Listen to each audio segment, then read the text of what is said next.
So my name is Warner Greene, and I'm Peggy's helper for a number of years. But I also, my day job, I'm a virologist, I'm a physician and a scientist. I've directed the Gladstone Institute of Virology and Immunology for 28 years. I stepped down about a year ago to continue my work on HIV cure research, but everything changed about 2 months ago with the advent of this pandemic, COVID-19. And so I've pivoted my entire lab now to basically work on this particular coronavirus. So we're okay, this is interesting. Busy working away and looking for new ways of stopping the virus. I'll discuss that a little bit at the end. So I think that probably the best thing for me to do is just to spend about 10 to 12 minutes with you going over a few slides just to provide a background for this pandemic and the virus. And then I'm happy to answer any questions that you might have. You can ask questions directly or you can write your question on the chat function, and then I can read it here and then I can pose the question. So you do either way you want, but the vast majority of our time I'd like to spend in a more kind of question and answer period. I think the last thing you want this morning is a lecture. But let's start with just a few background slides. So the first thing, let me minimize that. So, and let me go full screen here. So the first thing, definitions. So just like HIV is the virus that causes AIDS, SARS-CoV-2 is the virus that causes COVID-19. So a lot of people call the virus COVID-19, but in fact, that's really the disease. So that definition. Now, in terms of the coronaviruses, there are actually 4 of these coronaviruses that are in us all the time. They're circulating cold viruses, and they account for 10 to 30% of the common colds. But in 2002, there became a much more major outbreak of a coronavirus called SARS. It infected 8,000 people, killed 774. In 2012, a second coronavirus broke out. It's called MERS, for Middle Eastern Respiratory Syndrome. It only infected about 2,500 people, but killed 858. It's a very lethal virus. Now we have this third coronavirus. And in fact, in 18 years, essentially, we've had 3 coronavirus incursions. Makes you begin to wonder whether we need to do something more about all of these coronaviruses. But this COVID-19 has now, as of yesterday, infected 1.6 million people worldwide and killed 95,000. And that, I'm sure that we may be approaching 100,000 deaths worldwide. And in terms of the number of infections, I think we're probably underestimating the number of people who have been infected. So where did this disease come from? It came from the horseshoe bat, shown here on the left. These coronaviruses, there's about 60 of them that live in the horseshoe bat. And then intermittently, they're able to make a transition. That's not what we're here to do. Sorry, you guys, other than Dr. Greene, put yourself on mute. So we need to go back to Other than Dr. Greene. If the motivation is. Thanks. So the horseshoe bat transmitted the virus to, in the case of SARS, to a cat called the palm civet. And then the palm civet passed it to humans. In the case of MERS, it went through an intermediary host, the dromedary camel. And now this COVID-19, it's not clear, but there is a suspicion that it may have gone through the pangolin, which is a mammalian anteater. So we have no pre-existing immunity to this zoonosis. That's what it's called. It's coming from an animal to humans, a zoonosis. So we have no pre-existing immunity since we've never seen this virus before. We have no antivirals yet, and we have no vaccine. So our only tools to fight this virus are public health interventions. And that critically depends upon knowing where the virus is. And that means you have to test, test, test. And what you do when you're doing this type of testing is you're identifying who's sick or who's infected, and you are quarantining them and their contacts. In that kind of approach, society can continue to function. The economy continues to run, and you pull people out of society who have the virus, and they either remain in quarantine for 14 days or they get over their illness and you move on. In contrast, if the virus becomes too widespread, then the testing program fails. And then the only thing left to you is rigorous social distancing, the kind of things that we're doing now, sheltering in place. But that means businesses are shuttered, schools are closed, only essential services are provided. Horrible for the economy, but people do avoid becoming infected and dying of this virus. Different approaches and results about this were used around the world. China was hyper aggressive in their testing and use of quarantine, an unprecedented quarantine of millions of people in Wuhan, where the virus actually broke out to begin with. South Korea also did massive testing, did not have to close down their society, have reasonable control of the virus. Hong Kong, outstanding testing, selective quarantine. Singapore, but those are all good examples, and they have been perhaps more ready for these respiratory viruses than the rest of the world, having faced the threat of SARS, which started in China as well. Italy, they didn't take the virus seriously. They had limited testing, they were late to social distancing, and they have paid a very high price in terms of the number of people infected and dying. The physicians there were faced with the terrible task of deciding who would get the ventilator and who would not. Spain, an equally poor response with the late lockdown. The United States, I have to say, it was not prepared.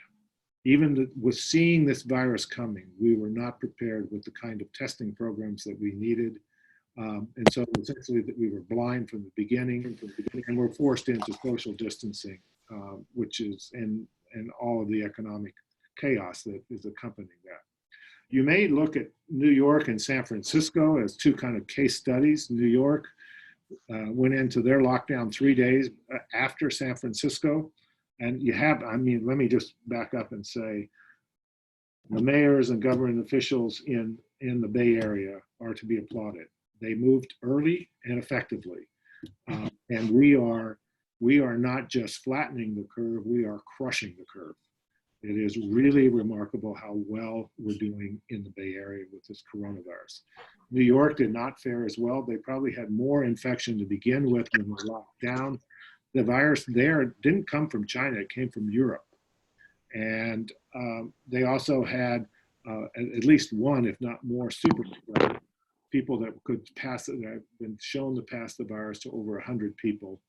And their healthcare system is, you know, it held, thanks to the mass migration of thousands and thousands of healthcare workers from other places, they managed to hang on.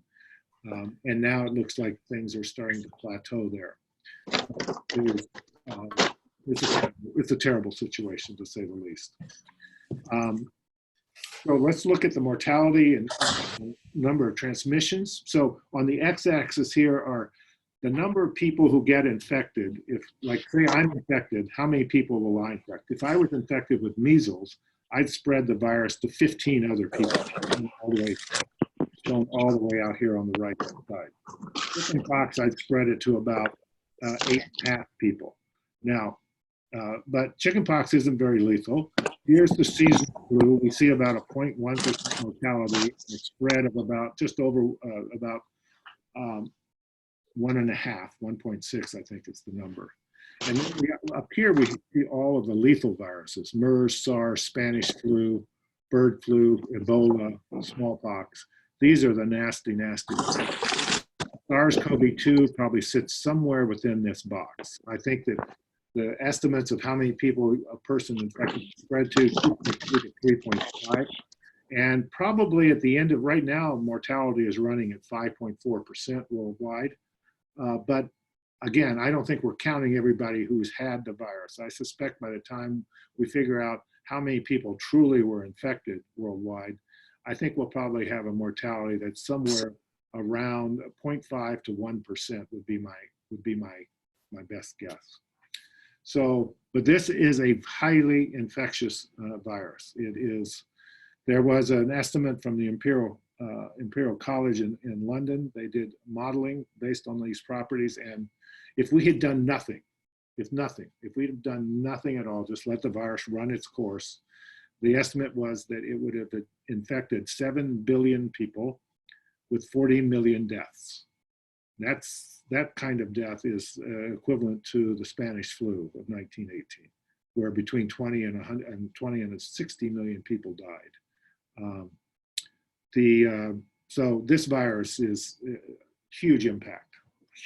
And as you can see, it's having a huge impact on the economy as well. So drugs and vaccines, I can tell you that we don't have any proven drugs yet, but a lot of progress is being made. In terms of vaccines, there's going to be lots of shots on goal and unprecedented speed at the development of these vaccines. Really remarkable. So you're going to hear a lot about antiviral drugs. We should know the results of Gilead's 5 clinical trials with remdesivir here within the next week, I hope. And fingers crossed that it's going to be an excellent drug. So what is Gladstone doing? What are the people here in San Francisco, the Gladstone Institute of Virology and Immunology doing? Well, for example, over here on the left, you see Jennifer Doudna and Melanie Ott. They're developing a rapid diagnostic test for this virus. And again, a theme that runs throughout all of this is that in order for the public health measures to work, you need to test. So we need better ways of testing, ideally point of care, ideally home testing. And Melanie and Jennifer are working on a CRISPR-based test that would be, could hook up to your phone, and you could get results very quickly through your iPhone.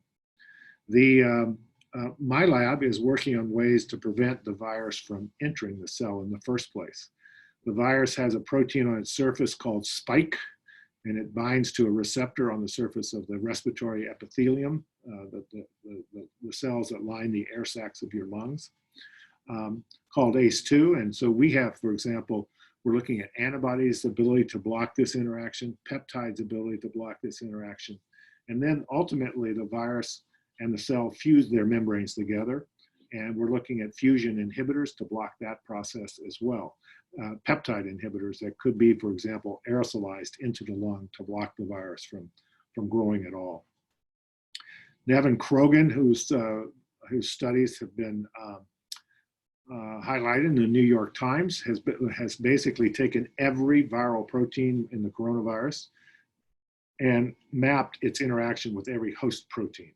So we now have a nice blueprint of all the protein-protein interactions between the virus and the host, which suggests several potential drug targets.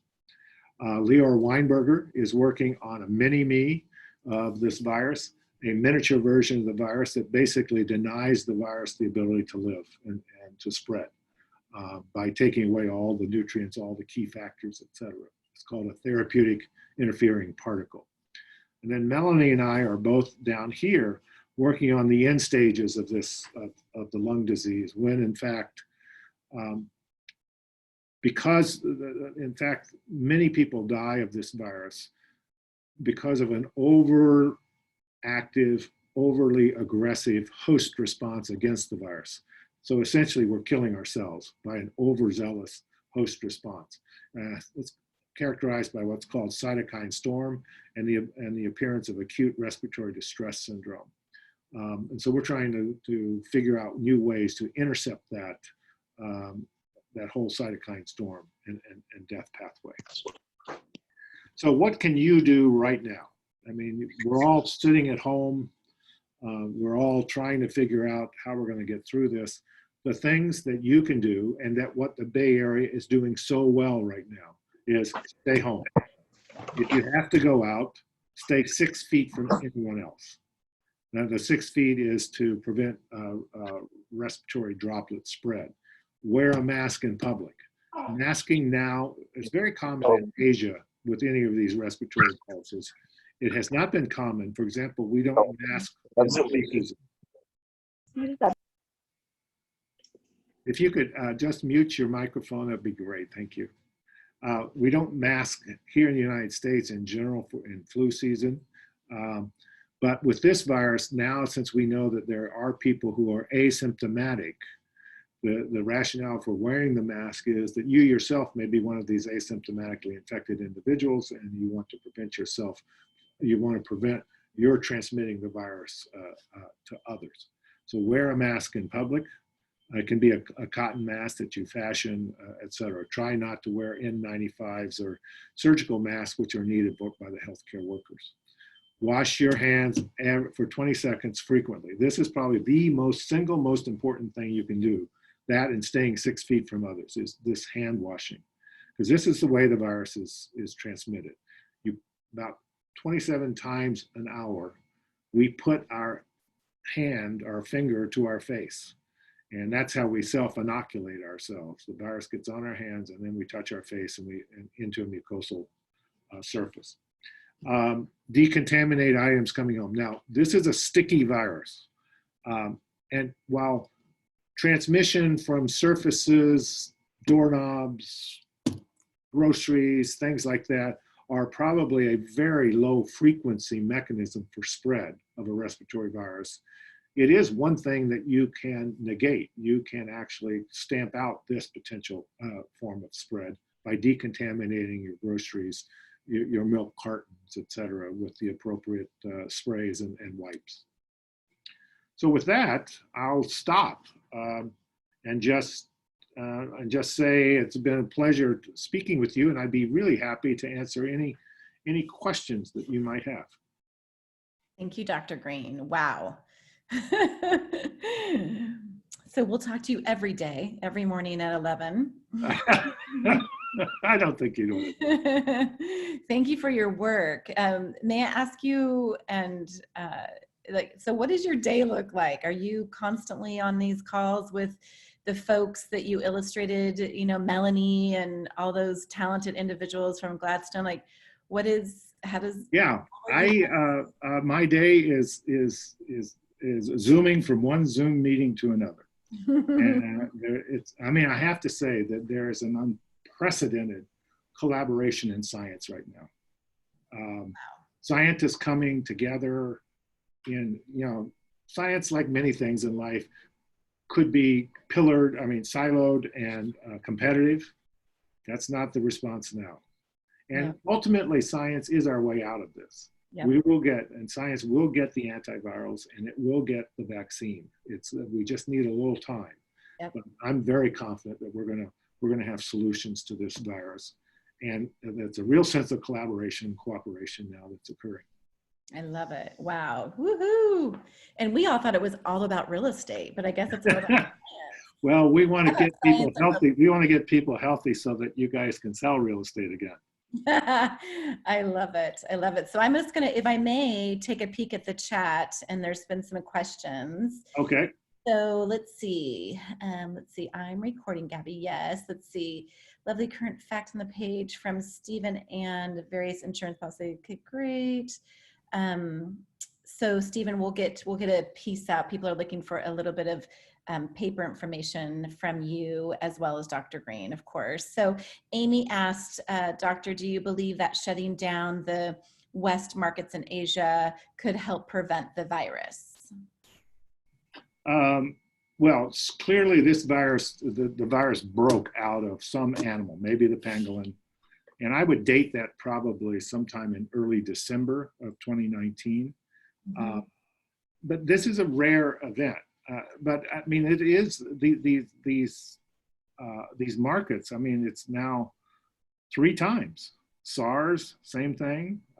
The MERS, now that was in the Middle East that happened, but again, a zoonosis, and now the COVID-19. So, yeah, these markets are a breeding place. They're a breeding place where animals and humans come into very close contact, and that's exactly what's required for zoonosis to occur. That's a good point.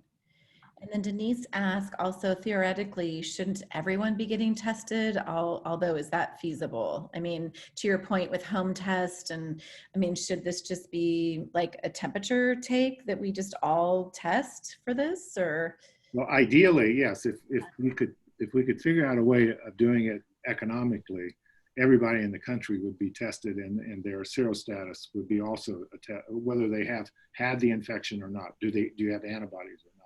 Mm-hmm. Those are the people that are going to be able to probably go back to work the first, or the people that have some type of immunity. I mean, they could probably go back to work safely first. Yes, but we don't need to test everybody, but we need to test a broad swath. What we have now coming out of this shelter in place is a chance to reset. We can go back now and use the public health tool of testing, identifying the infected and their contacts, and then taking them away from society, quarantining them, allowing society to function. We blew that first chance of doing that. We blew it. But now we're going to have another bite at the apple, but we have to have really, really good testing, widespread testing in place, and with good contact tracing. Otherwise, we're going to get a regression. We're going to give up all the gains. We'll sacrifice everything that we gained with this lockdown if we're not smart. That's a good reminder.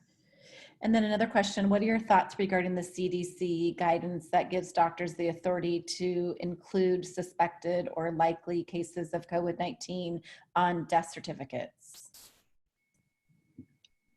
You mean to put without proof of COVID-19? Is that the sense of the question?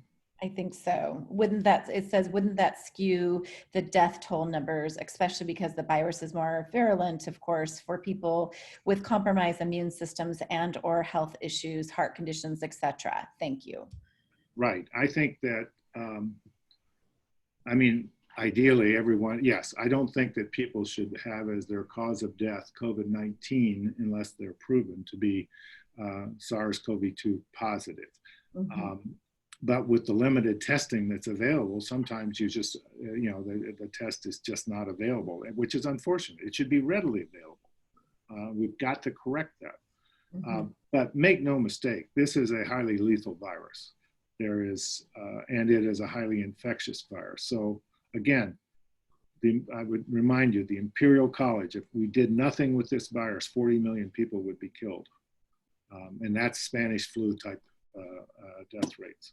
So we can't, this virus is not something to take lightly. It is dangerous.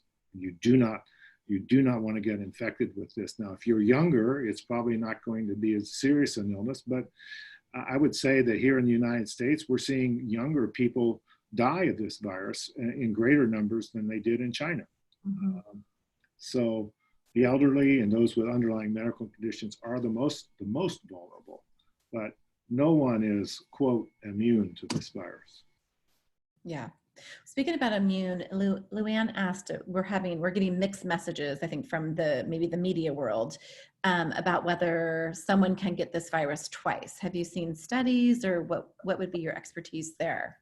Well, I've seen the kind of the isolated case reports of someone. You don't know whether that is someone who had the infection, got a little better, and then it came back again, the same infection. Based on the immunity that people develop to SARS and MERS, we would expect that someone who was infected will develop protection in the way of antibodies and cytotoxic T cell responses and be protected. So I would think that double infection would be an extremely rare event. Now, it could be seen in someone who's immunodeficient, who wasn't able to mount a full immune response to the virus. But in general, I think you're only going to have to face this infection once, unless the virus changes markedly, like the flu virus. Every year we have to get a new flu vaccine because the virus keeps changing on us. Mutating, yeah. And this virus is an RNA virus like influenza, but it doesn't seem to be changing in the same kinds of dramatic ways that influenza does. Okay. That's encouraging. So let's see. Jean asked, why is it that non-symptomatic people do not get sick, or will they get sick in time? No. So not clear why some people are, the virus is just kind of asymptomatic, or they have very few symptoms, and other people wind up on a ventilator in an intensive care unit. It's not at all clear the ranges, but this, it's not uncommon for some people who get the flu to have a very mild case of it, and others to have a very serious case of it. It's just, it may have to do more with how much inoculum, how much virus you got exposed to, and whether or not your body can bring that virus under control quickly, or whether the virus wins that fight and grows out of control. Got it. That makes sense. Let's see. If a person has gotten COVID-19 and recovers, our immune system, we took care of that. What about the I could just say one thing. So people that recovered, they have antibodies.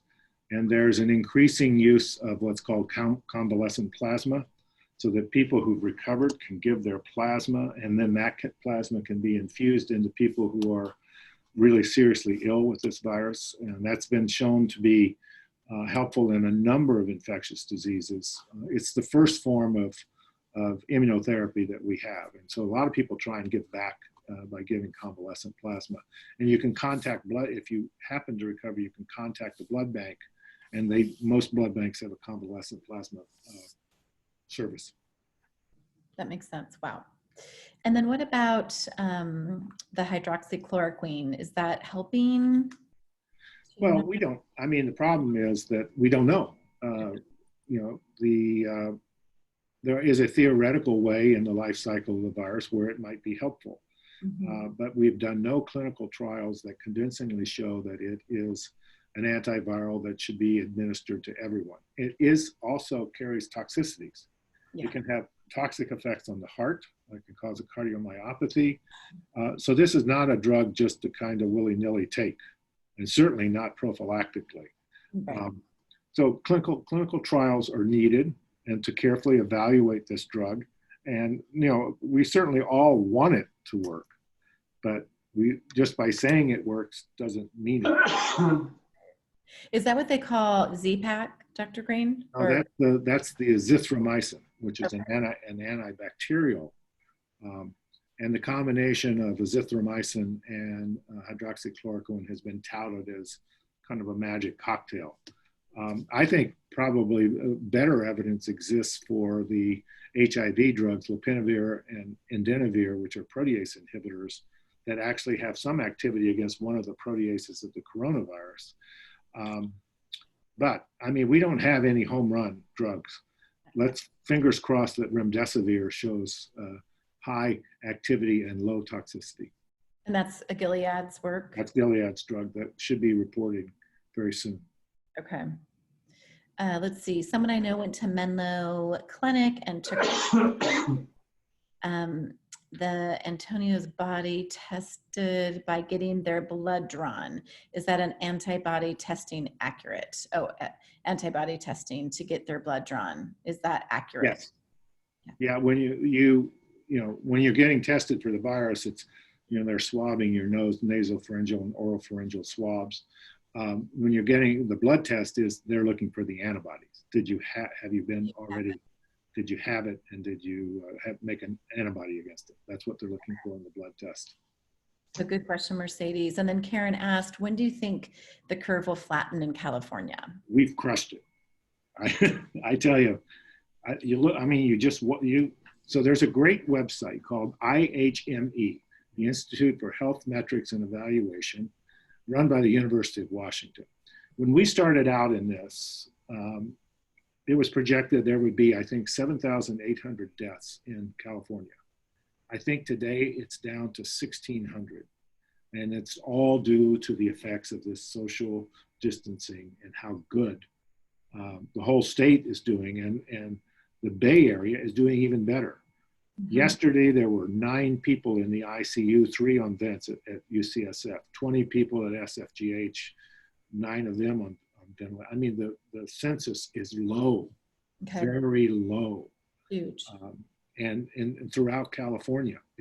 I mean, we are doing so well, but now's not the time to let off the accelerator. Now's the time to double down. Mm-hmm. So on that note, is there any validity to what you're sharing here and what you know in regards to the Bay Area? Of course, it appears we're doing, you know, a good job of mitigating, but is there any information you have, I think out of Stanford, that possibly because we're such an international area from China, possibly we had COVID earlier and maybe had some immunities to it and weren't aware, or is there any validity to that talk that's happening out there? I don't think so, but you know, there's no seroprevalence study yet done. So we don't know whether the Bay Area has a particular number of people who have antibodies. In general, I think this virus entered a population that was, you know, you would have to have a very sizable group of people who were seropositive to this virus and were like providing herd immunity to the rest of the people to explain the success in the Bay Area. The success in the Bay Area is not because there are huge numbers of people with antibodies, it's because everybody has stayed home. Got it. That has interdicted this respiratory virus in a very convincing way. Great. Thank you. Then we have a couple more questions. Let's see, what about giving blood? Is that safe? I know that it appears that obviously our need is very high. Carol asked, you know, is that something I should be fearful of donating? No, I think giving blood now it's a particularly needed time. And certainly the blood banks are operating in a way that is quite safe. And you know, I don't think that you're putting yourself at excessive risk. Okay. Got it. And then let's see, how are we doing, guys? Let's see. Let's take a couple more questions. Will you be immune after you've had it? I think we talked about that. Well, actually, I guess immune, but would you, can you get reinfected? We talked about that. Katrina, in other countries, we've seen disinfectant of city streets occurring. Is this something that should be occurring here, or even more so maybe New York? Would be worried about? Yeah, I have seen them doing disinfection in public spaces in New York. Mm-hmm. In New York. Again, you know, the kind of the transmission of virus from contaminated surfaces, et cetera, the virus, the infectious nature of the virus, it's an exponential decay as it dries on a surface. But it doesn't go to zero. So, and that's something that we can try and control by disinfecting anything that comes from the outside into your house. You should try and disinfect that for sure. Okay. And then we see Caroline asked if you have an opinion, when do you anticipate a successful vaccine or a successful drug? Well, I think antivirals will come before the vaccine. I'm fingers crossed remdesivir is going to be a big hit, but we should know soon. I think there's lots of other candidates in the offing. I think the kind of peptides that we're working on that can block the receptor, block the virus from getting in, these are the kinds of agents in this that could be instilled into the lung as the peptide and could have immediate, you know, some beneficial effects.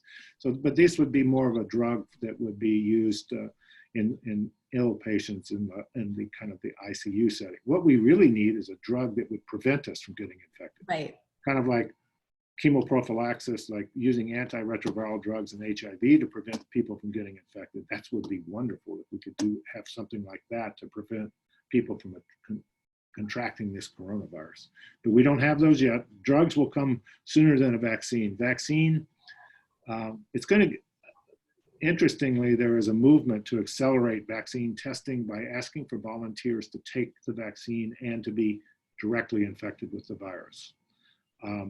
That's, you know, normally you would test the vaccine by vaccinating people and then in a community that had high infection rates and just waiting to see what happens. But that takes time. Here, you would actually ask for volunteers to get the virus, and then a certain group of the volunteers would get the virus alone, no vaccine. But you would choose people that were, be at low likelihood of developing serious disease. And by that time, we hopefully will have antivirals, et cetera, et cetera. But that kind of testing with vaccine can greatly narrow the window of time. Got it. That makes sense, even to me. And then last question, and then we'll just take a last comment from Dr. Greene, of course. So how concerned, Denise asks, how concerned should one be if a family member living with them has to go to Kaiser for an emergency hand surgery? Well, I think just like any time when you go out, you know, if it's essential, you go out and you can do it safely. So now here, obviously you need to be masked. Your surgeon needs to be masked.